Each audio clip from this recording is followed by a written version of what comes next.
तो आज हम पढ़ेंगे महाराणा कुंभा। तो जैसा कि हम कुंभा के बारे में, इनके मंदिर की, रणकपुर का जैन मंदिर धरणशाह द्वारा और कुंभलगढ़, अचलगढ़ और चित्तौड़गढ़ में कुंभ स्वामी का मंदिर इनके द्वारा निर्माण करवाया गया। इसके अलावा नागदा में विष्णु मंदिर, बदनौर में कुशल माता का मंदिर और इनके अलावा चंडी शतक पर टीका, सारंगधर की संगीत रत्नाकर पर टीका, जयदेव की गीत गोविंद पर टीका और स्वयं एक अच्छा विद्वान और कवि था जो कि इनके द्वारा ये टीकाएं लिखी गई। इसके अलावा संगीत संगीत संगीत सार और इनके अलावा इनकी बहुत सारी रचनाएं हैं जो कि इनके स्वयं के द्वारा सुधा प्रबंध, संगीत प्रबंध, बहुत सारी रचनाएं उनके द्वारा की गई है। और जैसा कि ये नाटक लिखने का भी और इनकी रचना करने का भी एक महान विद्वान के रूप में हमें प्रमाण मिलते हैं। तो कहा जाता है कि वह मराठी, मेवाड़ी और संस्कृत, इन चारों में नाटकों की रचना की। तो हम कह सकते उस युग का एक महान, जो एक भाषाओं नहीं अनेक भाषाओं का ज्ञान रखने वाला था। और जैसा कि वह संगीत का प्रेमी था, तो उनकी एक पुत्री थी जिनका विवाह ईडर में हुआ और उनका नाम रमाबाई था। तो कुछ समय पश्चात उसके पति की मृत्यु होने के बाद अपने पीहर में आ जाती है और कहा जाता है कि महाराणा कुंभा अपने जीते जी इनके पालन पोषण और इनके खर्च के लिए जावर की जागीर इनको दे दी जाती है। और कुंभा की तरह वह भी संगीत प्रेमी और संगीत रुचि एवं संगीत प्रेमी थी। तो इनको वागेश्वरी की उपाधि, वागेश्वरी, जो कि कुंभा द्वारा दी गई थी। तो इनके इस प्रकार पिता एक संगीत प्रेमी और उसमें इंटेलिजेंट या विद्वान था, तो उसी प्रकार उनकी पुत्री भी बहुत इस क्षेत्र में इंटेलिजेंट थी। तो अब हम उनके विद्वान कवि के बारे में चर्चा करेंगे। विद्वान कवि पहला मेहाजी, जिनके द्वारा तीर्थमाला की रचना की और तीर्थमाला में 120 तीर्थों का हमें उल्लेख मिलता है।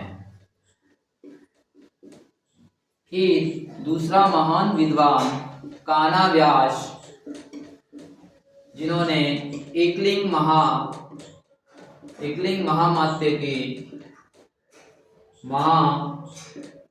की रचना की और इनका जो प्रथम भाग राजवर्णन, जो इनके द्वारा अच्छा नहीं लिखा, वह स्वयं कुंभा द्वारा रचित है। जैसा कि पहले मैंने इस बारे में चर्चा करके आपको बताया था।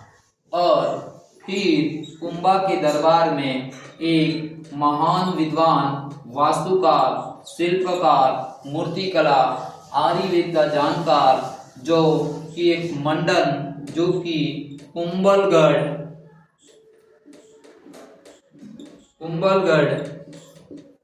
दुर्ग का वास्तुकार था और उनके द्वारा बहुत सारी रचनाओं का निर्माण किया। तो उनके बारे में हम विस्तार से पढ़ेंगे। तो उनके द्वारा रचित वास्तुकला के संबंधित हैं। वास्तुसार देव मूर्ति प्रकरण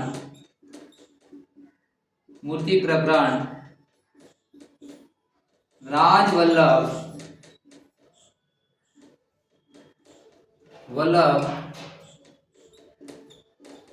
कोदंड मंडन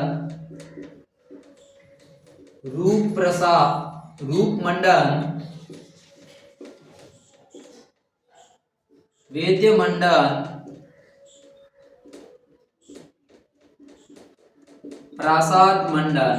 तो जैसा कि नाम से वास्तुकला के लिए वास्तुशास्त्र और मूर्ति कला के निर्माण के लिए देव मूर्ति प्रकरण और राजाओं के महलों के लिए और दुर्गों में अच्छी के लिए राजवल्लभ, कोदंड और रूपमंडन और वेद्य मंडन, जो कि वेद्य मंडन आयुर्वेद से संबंधित है। प्रसाद मंडन जो प्रमुख महलों का निर्माण किस प्रकार किया जाए उसके बारे में जानकारी है। इसके पश्चात उसका भाई नाथा, जिनके द्वारा वास्तु मंजरी की वास्तुकला के संबंध में एक महत्वपूर्ण उनकी रचना है।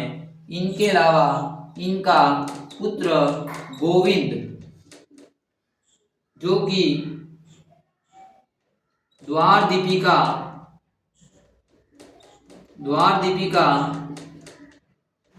उदारधारिणी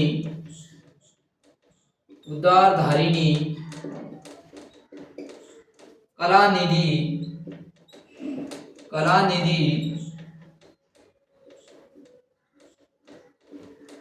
सार समुच्चय, इन चारों की रचनाएं की।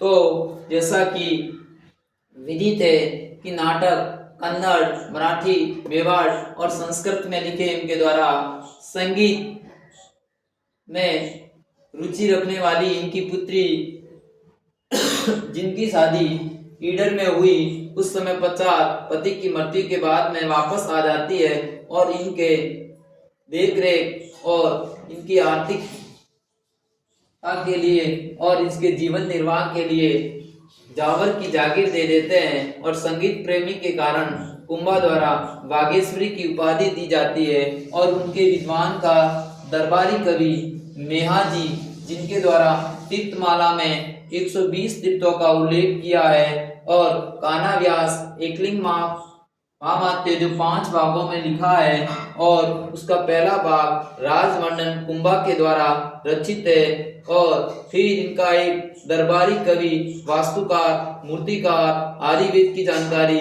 यानी ऑलराउंडर कह सकते हो, मंडन, जो कि कुंभलगढ़ दुर्ग का वास्तुकार था, उनके द्वारा वास्तुसार, देव मूर्ति प्रकरण, राजवल्लभ, कोदंड, रूपमंडन, वेद्य मंडन जो आयुर्वेद से संबंधित है, प्रसाद मंडन की रचना की।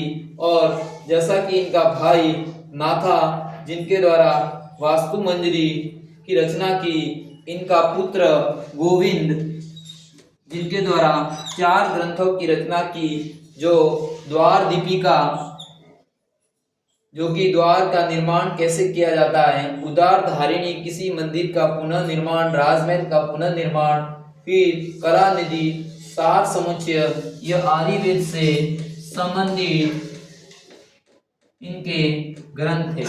इनके अलावा अन्य विद्वान में हीरानंद जैन मुनि इनके दरबार में थे। इनके अलावा उनके दरबार का एक और व्यक्ति सोमदेव सूरी, और तीसरा भुवन कीर्ति और चौथा तिल्ला भट्ट। ये अन्य विद्वानों में भी इनके दरबार में हीरानंद जैन मुनि, सोमदेव सूरी, भुवन कीर्ति, तिल्ला भट्ट, और संगीत में इनका गुरु सारंगधर को माना जाता है, जिनके द्वारा संगीत रत्नाकर की रचना की थी। तो जिनके बारे में ये बताया कि इसने इसकी रचना की थी। तो इस प्रकार मेरे द्वारा इस श्री उमेद स्टडी पॉइंट पर महाराणा कुंभा की संपूर्ण विजय, मंदिर निर्माण, स्वयं के द्वारा रचनाएं, स्वयं के द्वारा लिखी टीकाएं, अन्य विद्वानों के द्वारा लिखी रचनाओं और इनके विद्वानों की अनेक कृतियों के बारे में विस्तृत रूप से आपको जानकारी दी।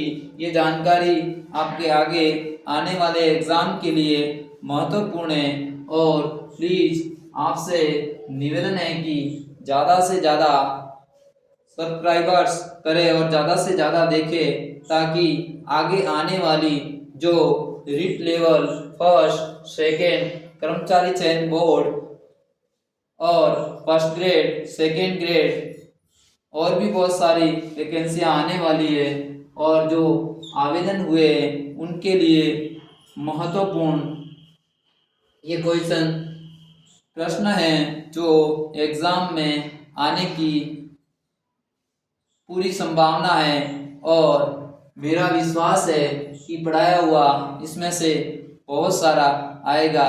तो आपसे मेरा निवेदन है कि ज़्यादा से ज़्यादा आप देखें और ज़्यादा से ज़्यादा इस श्री उमेद स्टडी पॉइंट और सिविका स्टडी पॉइंट में ज़्यादा से ज़्यादा मेंबर्स के रूप में जुड़े, ताकि आने वाला समय आपके लिए सफलता लेकर आए।